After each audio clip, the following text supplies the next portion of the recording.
Hello everyone, how are you doing? This is MD Tech here with another quick tutorial. In today's tutorial, I'm going to show you guys how to go about resolving a Windows 11 blue screen error you're having on your computer. So whether you're performing updates, you're getting an IRQR not less or equal message, K mode exception not handled, kernel data in page error, a lot of errors pertain to this problem, and we're going to go ahead and jump into what should hopefully be a pretty straightforward process, guys. And we're going to go ahead and jump right into it. So first thing I'd recommend doing would be to actually go ahead and boot to the troubleshooting utility on Windows 11.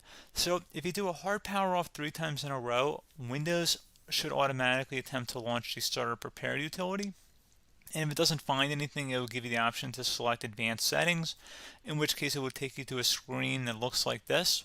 Now, if it does not take you to a screen that looks like this, or you're unable to get to that, you can also download the Windows 10 Media Creation Utility, or Windows 11. They probably will make a creation utility for Windows 11 at some point.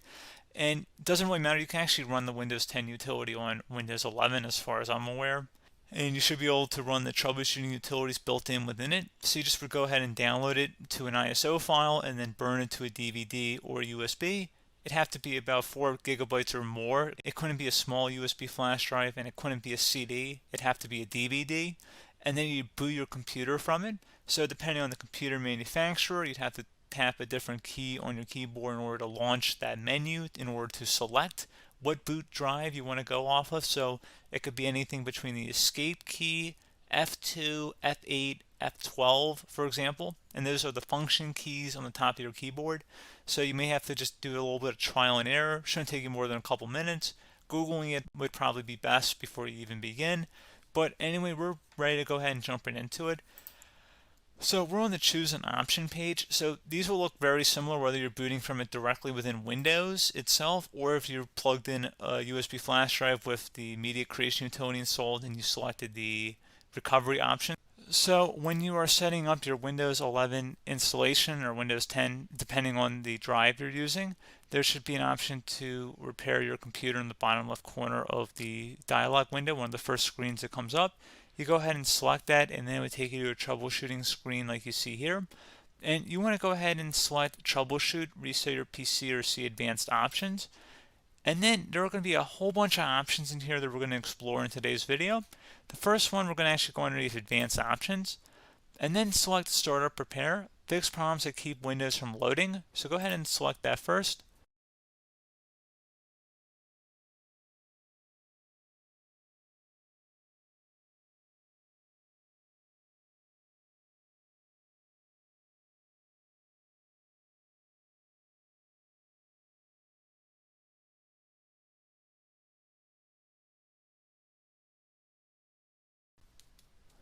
Okay, so you can see it could not repair our PC.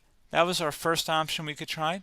Something else, if we go back into advanced options here, and then select troubleshoot, we're going to go underneath advanced options again. You can go ahead and actually access safe mode by selecting startup settings. And then if you select the restart button, you have the option on the screen, select safe mode with networking, which will give you a key on the screen. It'll tell you which key to press to enter that. I believe it's the F7 key. It'll do that for you. I'm not going to go over that in today's tutorial because I don't really want to go into safe mode, but you're more than welcome to attempt that by going into here and then selecting restart. Again, it'll launch another screen. It'll say what key do you want to press, and it'll give you like 7 or 8 different options, and you want to select safe mode with networking. There's also an option for a command prompt too, but that's going to be something we're going to cover later in this video, and we don't even have to go through that in order to access it. So that's why I'm not going to really push for that, because unless you know exactly what's causing the problem, you probably don't need to go into safe mode. Unless you're trying to recover files, in which case then you definitely can go into safe mode, but we're trying to actually recover our computer here. So I hope that makes sense. Something else we can also try here as well would be to uninstall updates, remove recently installed quality or feature updates from Windows. So if you go ahead and select that, you can uninstall the latest quality updates, which generally is the more day-to-day updates. Feature updates are the less regularly released ones, like the big ones. I would equate it to service packs in like Windows 7 and Windows Vista and Windows XP. So larger updates that occur once or twice a year at most. And the quality updates are more just a regular update. So Probably obviously depend, it'll take longer if you're going to try and uninstall the latest feature update versus quality update, and maybe you don't need to go back that far. So just giving you guys a couple of pointers with that. Something else you can also look at here, and we're going to jump into the command prompt in a little bit, but you can select system restore, which will use a restore point recorded on your PC to restore Windows. And this is something I would highly recommend here, guys. So select next. Assuming you have a restore point saved on your computer, you go ahead and select the most recently created one, and you'll select next, and then you'll select the drive. You shouldn't actually have to select the drive. You can scan for affected programs, but we're going to keep it all default here, and then we're going to select finish. So once started, system restore cannot be interrupted. Do you want to continue? I think we're going to select yes. I don't think we have anything better to do on our computer right now, so just give it a moment here to initialize. It will take a couple minutes to run, obviously depending on how large your hard drive is and how much is saved on the system restore point. So just give it a couple minutes here.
Okay, so you can see system restore completed successfully.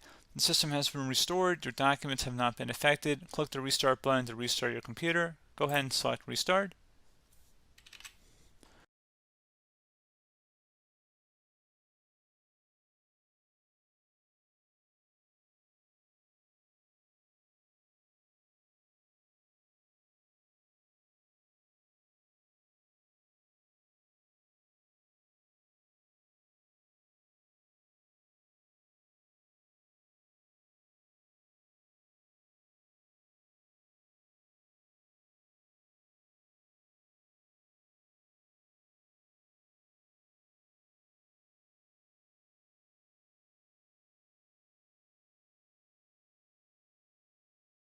Okay, so you can see the system has been restored successfully.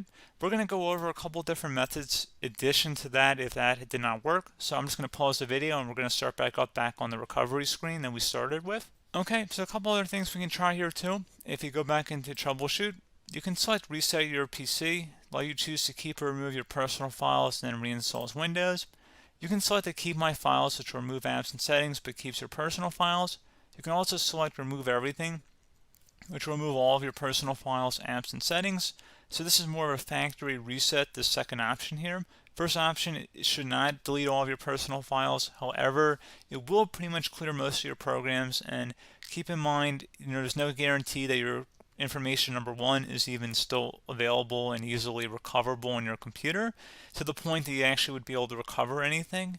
And the second point is that there's always a chance that it won't actually recover and it will just do a factory reset anyway.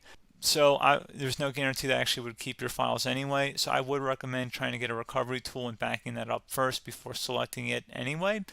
But again, those are a couple of different options. And then something else you can try here, if you go back to the choose an option. Another option, if you go underneath choose an option and select troubleshoot, advanced options, and now select where it says command prompt. Okay, so the first thing we should do is type our main hard drive here. In most cases, it should be the C drive. So you just do a C colon, and then hit enter on your keyboard. So once you're underneath the C drive, we're going to type in dir, and then hit enter on your keyboard. It should have program files, users, and Windows all in there. That's how you know you're in the right directory.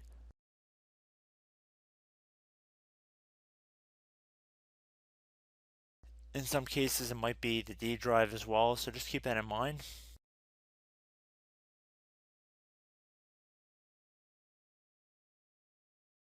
Next thing we're going to do is type in cd space / Windows / system 32 / config, and then you're going to hit enter on your keyboard.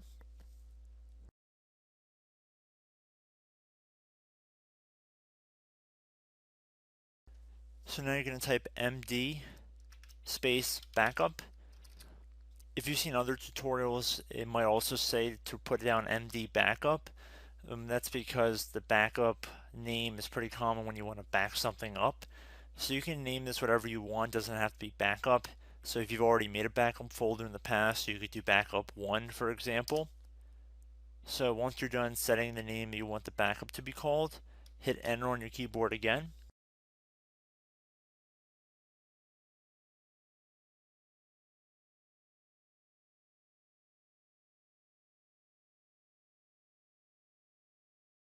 At this point you want to type copy, C-O-P-Y, space, then you want to do the star symbol above the 8 key, then do a period or a dot, whatever you want to call it, then another star sign, and then another space, and then type backup, and then hit enter on your keyboard.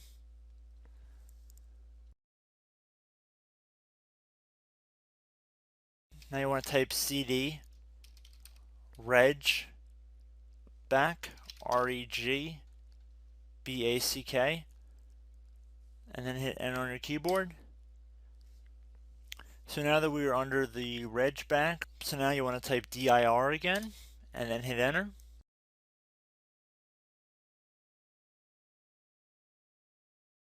So now at this point we're going to type copy again. So copy, space, star sign,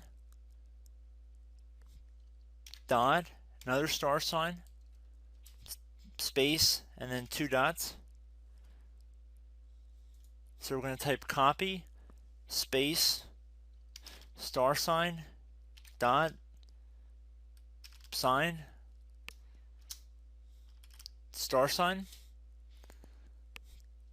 dot, dot, and then hit enter on your keyboard again.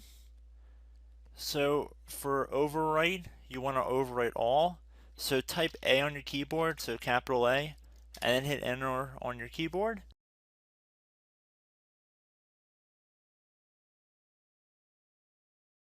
So at this point you should be good to go. You can close out of the command prompt window, and if you accidentally continue to Windows 10, you should be all set. So I hope one of these 3 or 4 different methods we went through in this tutorial helped you guys out. Again, I'm not sure if you guys heard me earlier, but try to go back into your safe mode if possible and uninstall any programs you know might be conflicting with the Windows startup if you can get into safe mode. So just keep that in mind. Something very simple like that could be blocking up everything. So again, I hope this tutorial helped you guys out, and I will catch you in the next tutorial. Goodbye.